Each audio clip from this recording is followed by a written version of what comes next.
Welcome into OutKick the show. I'm your fearless leader, Clay Travis. I hope all of you are having a fantastic Tuesday. I had an awesome time up at Blackberry Mountain Resort, East Tennessee. I don't get paid anything for this, but it is a fabulous, fabulous place to visit. Blackberry Farm, too. We got a lot to dive into. We had Donald Trump on Clay and Buck. He's making news. I've got a funny news release from the Biden-Harris campaign reacting to already our Trump interview. We'll dive into a bunch of that. Michael Cohen testifying right now in New York City as we speak. We've got early college football game time announcements. I am super psyched about it. We have also got LeBron sitting courtside at the Cavs game. What a super weird thing to do. Bunch of quotes from Trump on a variety of different stories. But we begin with playoffs underway in the NHL, Major League Baseball, and certainly as well with the NBA going on. Not playoffs in Major League Baseball, but the NHL and the NBA. And you can get in on the playoff action. Win up to 100 times your money on Prize Picks as you and the world's best players take the game to a new level during basketball's postseason. Prize Picks even offers injury insurance if your entries stay in play. Even if one of your players gets injured, you don't have to worry about losing out because of something you can't control. That means if you get somebody hurt, boom, you can still get hooked up with your Prize Picks pick. You get quick withdrawals, easy gameplay, enormous selection of players, stat types. That's what makes Prize Picks the #1 fantasy sports app. I love playing. You can play. You can play in Florida, Georgia, Texas, California, my home state of Tennessee, 30-plus states if you're feeling left out. And right now, if you download the app, use the code OutKick, you get a first deposit match up to $100. That's code OutKick on Prize Picks. First deposit match up to $100. Pick more, pick less. It's that easy. All right. We have got right now Clay and Buck, the radio show that I do, 12 to 3 Eastern, humbly the largest radio show in the country, 500 affiliate stations, millions of people listening every day. Donald Trump on with us. We taped last night because he's in court during our show, and a lot of different reactions. I wanted to hit my reaction to that. I encourage you to go listen to the full interview at clayandbuck.com. Also, it is up right now in the podcast store. If you search out my name, Buck Sexton's name, boom, you can go subscribe. Several things that Trump said in the interview that I thought were significant. Over the weekend in Wildwood, New Jersey, Trump had a rally, 80, 100,000, whatever it ended up being. And he said that in the internal polling right now in his campaign, they have him one up. That is 1 point up over Biden in New Jersey.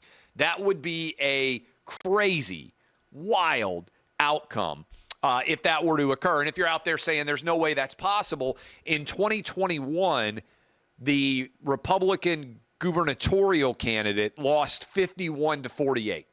So there has been some movement even in New Jersey that has suggested there could be Republican support. In New York, in 2022, Lee Zeldin lost to Kathy Hochul by only roughly 5 points.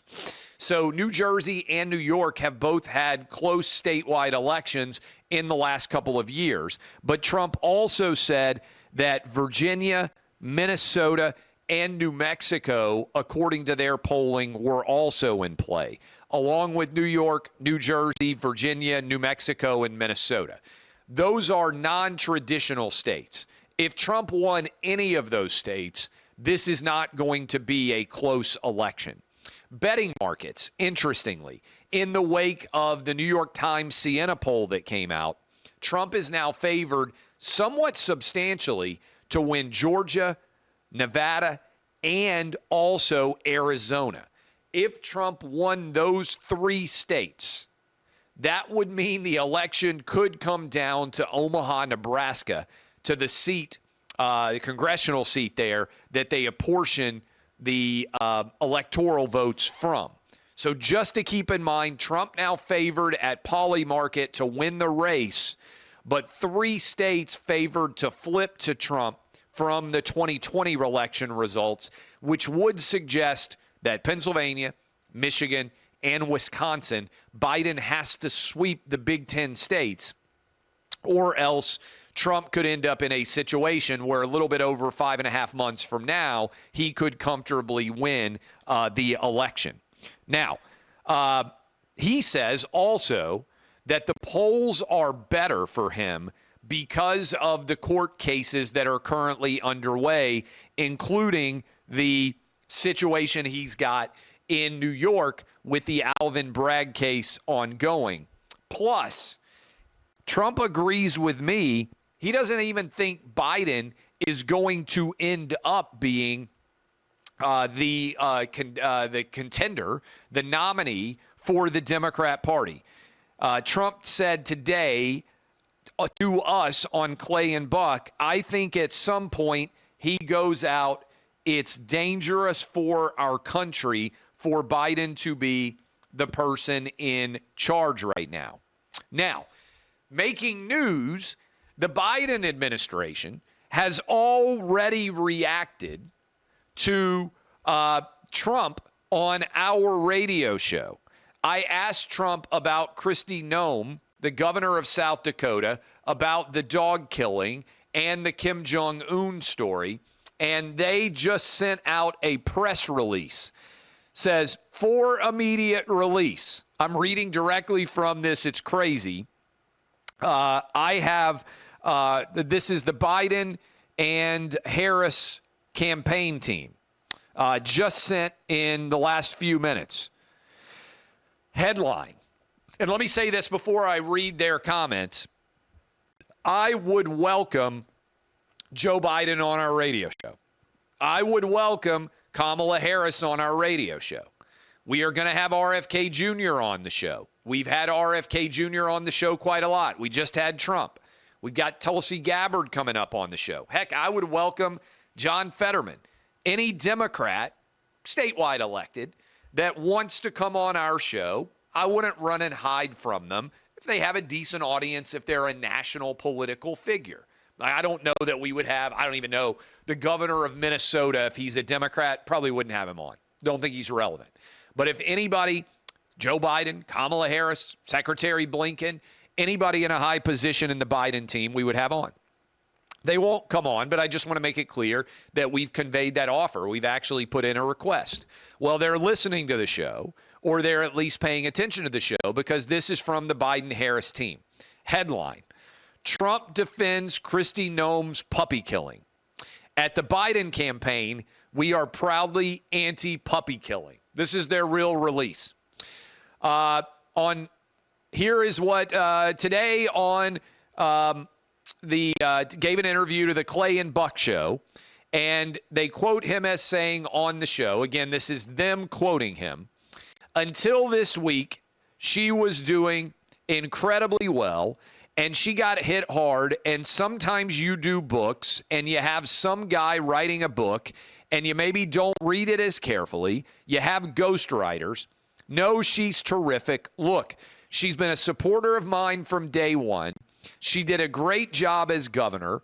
The dog story, you know, people hear that, and people from different parts of the country probably feel a little bit differently. But that's a tough story, but she's a terrific person. I don't see anything wrong with the answer that Trump gave. I asked him specifically, this was my question, about Kristi Noem's puppy killing story and about her suggestion that she met Kim Jong-un. And to his credit, Trump actually defended Kristi Noem as a longtime supporter, and he stayed loyal to her. He didn't take a shot at her.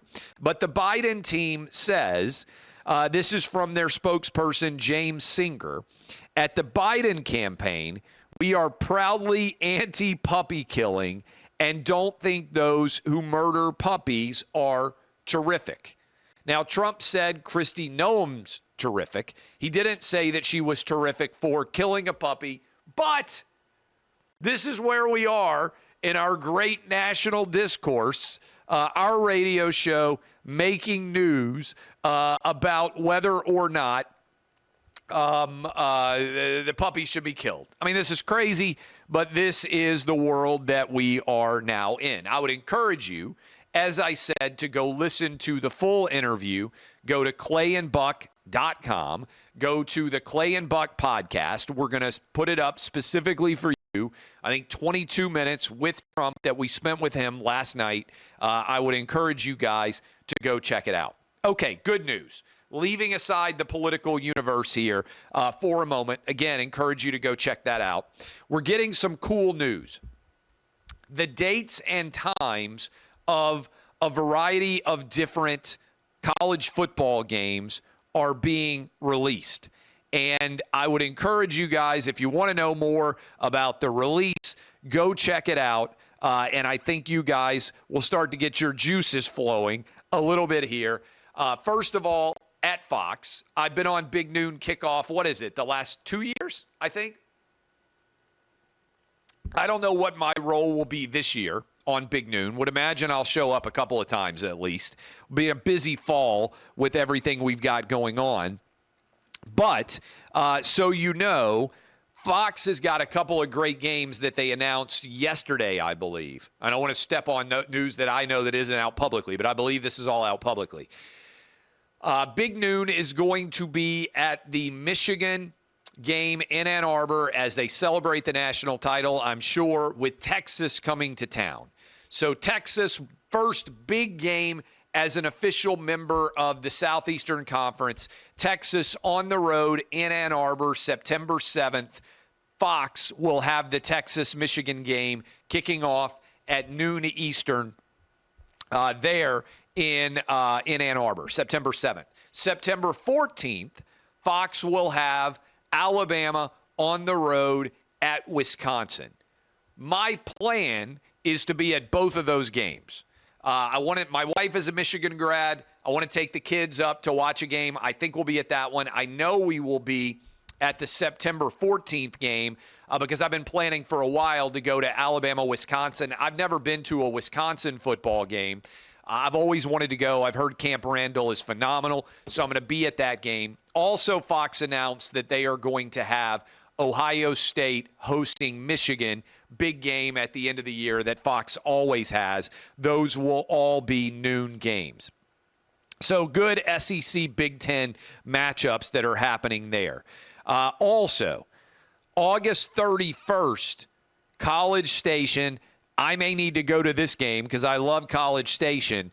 A&M hosting Notre Dame, 7:30 Eastern kickoff on ABC.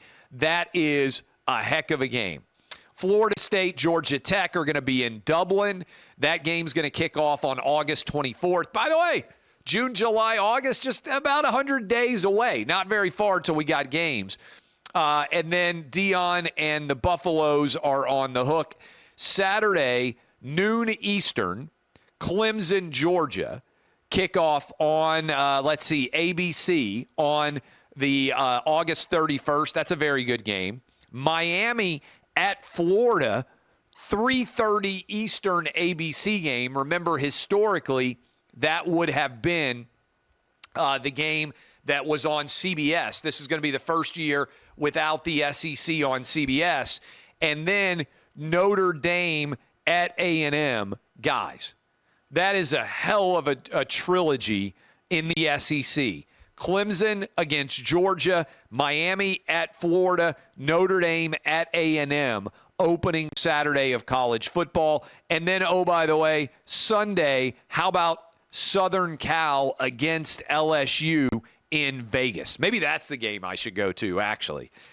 Holy cow, that is an amazing opening weekend of college football action. Again, this story is all up at OutKick. You can go check it out. I cannot wait for many of those games.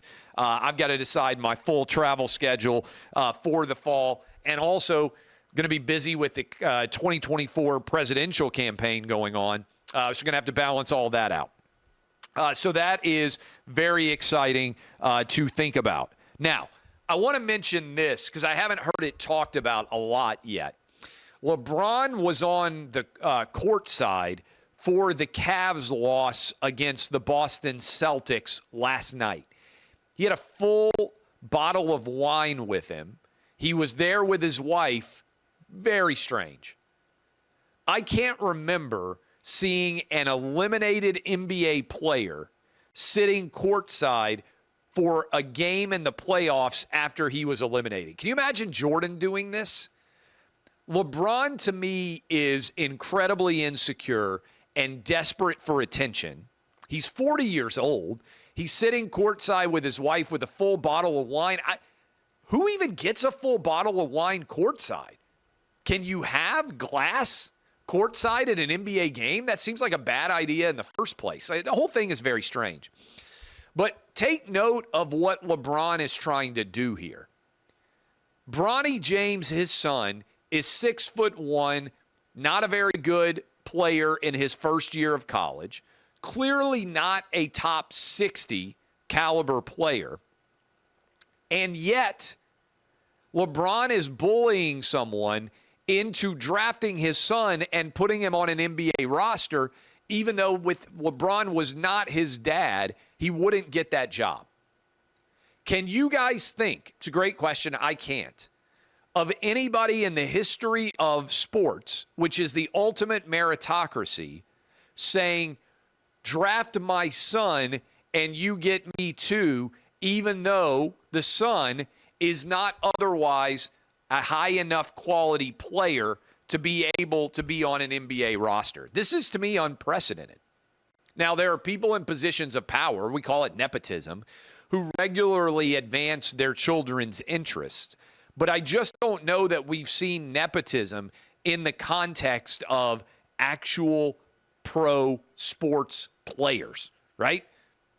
Nobody drafts an NFL player because of who their dad is, not that I can remember. Nobody drafts a Major League Baseball player. And Major League Baseball is a little bit different. Even the NFL is a little bit different because everybody that gets drafted doesn't make a roster. Only, I think it's 64 people total even get drafted in the NBA every year. There's only 2 rounds. So this is a lot different than Major League Baseball, which has like 20 rounds or whatever the heck it is, or the NFL that has 7 rounds. If you get drafted in the NBA, the expectation is that you're going to be able to actually play. I'm surprised there isn't more discussion about this.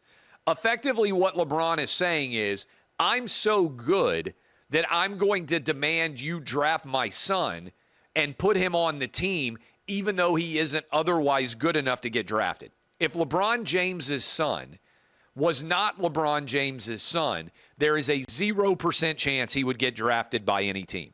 He's an undersized guard who doesn't have the ability to score the basketball based on what he did with USC. The only reason LeBron's son would be getting drafted is because, again, of LeBron saying, you must draft my son. I don't know that we've ever seen anything like this. It's sports nepotism on a pretty staggering scale.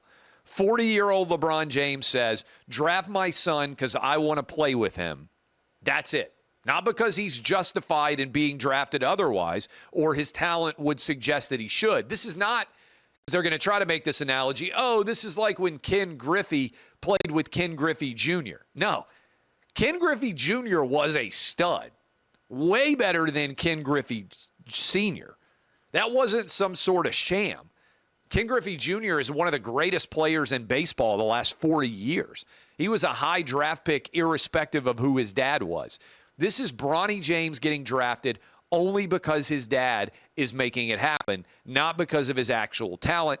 It's actually a direct attack on meritocracy itself, which is the foundation of sports. So I think this is a crazy story. Finally, rebundling is occurring. I'm going to talk about this more in detail tomorrow. Netflix, Apple, and Peacock are saying we're going to put all of our product together. That is the streaming services. Warner Brothers and ESPN talking about doing it. Warner Brothers, ESPN, and Fox talking about doing it for sports. Don't mistake what's happened here.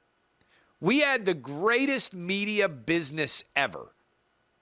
Most profitable, best for, I think, sports fans with the cable and satellite bundle.